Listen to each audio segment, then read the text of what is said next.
The xenobiology lecture hall fell into immediate chaos when the reinforced containment unit shattered. Professor Velthar's mandibles clicked in alarm as the Kravix predator emerged from its enclosure, its 6 obsidian eyes gleaming with predatory intelligence. The creature stood nearly 3 meters tall, its crystalline exoskeleton reflecting the emergency lights that now bathed the auditorium in crimson warnings. Students scattered in every direction. The Thoraxians, despite their warrior heritage, activated their personal shields and retreated toward the exits. The silicon-based quarry collapsed into defensive geometric formations. Even the usually composed Eldari began their emergency teleportation sequences, their forms flickering as panic overrode protocol. All except one. Marcus Chen remained seated in the 3rd row, his datapad still resting on the desk before him. While 300 alien students fled in terror, the human sat perfectly still, his dark eyes tracking the Kravix's movements with an unsettling calm that made Professor Velthar's primary heart skip a beat. The Kravix was a Class 7 predator from the death world of Kravos Prime, where gravity crushed and radiation scorched. It had evolved to hunt prey that could tear through starship hulls. Its venom could liquefy organic matter in seconds. Its claws had been known to pierce military-grade armor. In the wild, Kravix had a 98% kill rate once they marked their prey. It turned its massive head toward the fleeing students, tasting fear in the air through its chemoreceptors. The creature's hunting posture engaged, muscles coiling beneath its armor-plated hide. It took one step toward the nearest exit, where dozens of students bottlenecked in their desperation to escape. Then it noticed the human. Marcus hadn't moved, hadn't fled, hadn't even flinched. He simply sat there, and when the Kravix's multiple eyes found him, Marcus met its gaze directly. Professor Velthar, frozen behind the lecture podium, watched in horror as the human did the impossible. Marcus didn't look away, didn't blink, didn't break eye contact with a creature that had caused 3 diplomatic incidents and 17 casualties across 5 star systems during its capture. The Kravix pivoted. Its attention shifted entirely from the fleeing prey to this strange, still creature that dared to stare back. It took a step toward Marcus, then another. Its claws clicked against the composite flooring, each footfall echoing through the now silent hall. The other students had either escaped or pressed themselves against the walls, too terrified to move. Marcus remained motionless. His breathing never changed. His posture never shifted. He simply watched the apex predator approach with the kind of ancient patience that predated starships and artificial intelligence.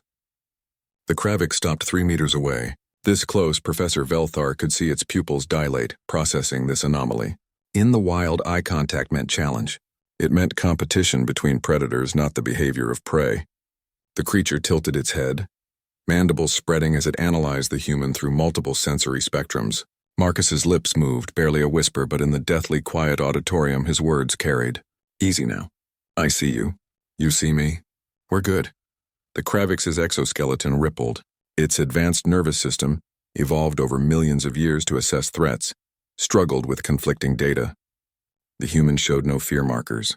No elevated heart rate that its sensors could detect beyond normal parameters. No stress pheromones flooding the air. The creature had hunted across a dozen worlds and never encountered anything like this. Slowly, deliberately, Marcus extended his hand. Not in aggression, not in submission, simply an acknowledgement, palm down, fingers relaxed. The Kravix lowered its head. Those 6 black eyes focused on the outstretched hand, then back to Marcus's face. In its primitive brain, something older than conscious thought recognized something equally ancient in the human. Not prey, not quite predator. Something in between. Something that understood. Professor Velthar's translator implant nearly failed when the Kravix did the unthinkable. It folded its legs and lowered itself to the ground. Not in submission, but in a recognition of equals. The creature's massive form settled barely a meter from Marcus's feet, its breathing synchronizing with the human's steady rhythm. Marcus slowly withdrew his hand and picked up his datapad. "Professor," he called out, his voice conversational, almost bored. "Should I be taking notes on this, or is this more of a practical demonstration?" The absurdity of the question broke Velthar's paralysis. Security is on the way, Mr. Chen. Please don't move." "Wasn't planning on it." Marcus glanced down at the Kravix, which had closed 4 of its 6 eyes, the remaining 2 watching the room with lazy alertness. "Though I think your specimen here is more scared than dangerous." probably disoriented from the containment failure. Scared. The human had called a Class 7 predator scared. When the security team arrived 3 minutes later, weapons charged and containment fields ready, they found a scene that would be analyzed in xenopsychology departments for decades. The Kraviks remained settled on the floor, calm and tractable. Marcus sat above it, still taking notes on his datapad. And in the corner, Professor Velthar was rapidly revising an entire semester's worth of lectures about predator hierarchy and threat assessment. As the security team carefully guided the Kraviks back to a new containment unit, the creature kept 2 eyes on Marcus until the very last moment. The human gave it a small nod, and the predator clicked its mandibles in what the Kraviks' species used as acknowledgement. Later, when asked by the Galactic News Network how he'd remained calm, Marcus shrugged. My family had dogs growing up, big ones. You learn pretty quick that if you act like prey, you get treated like prey. Project Calm, Project Confidence, and most animals will at least pause to figure out what you are before deciding whether to eat you. The interview went viral across 43 star systems. Humanity's application to the Interstellar Predator Control Bureau was approved within a week, and Professor Velthar added a new unit to the xenobiology curriculum, Human Instincts and the Predator Paradox. Because the galaxy was learning what Earth had always known.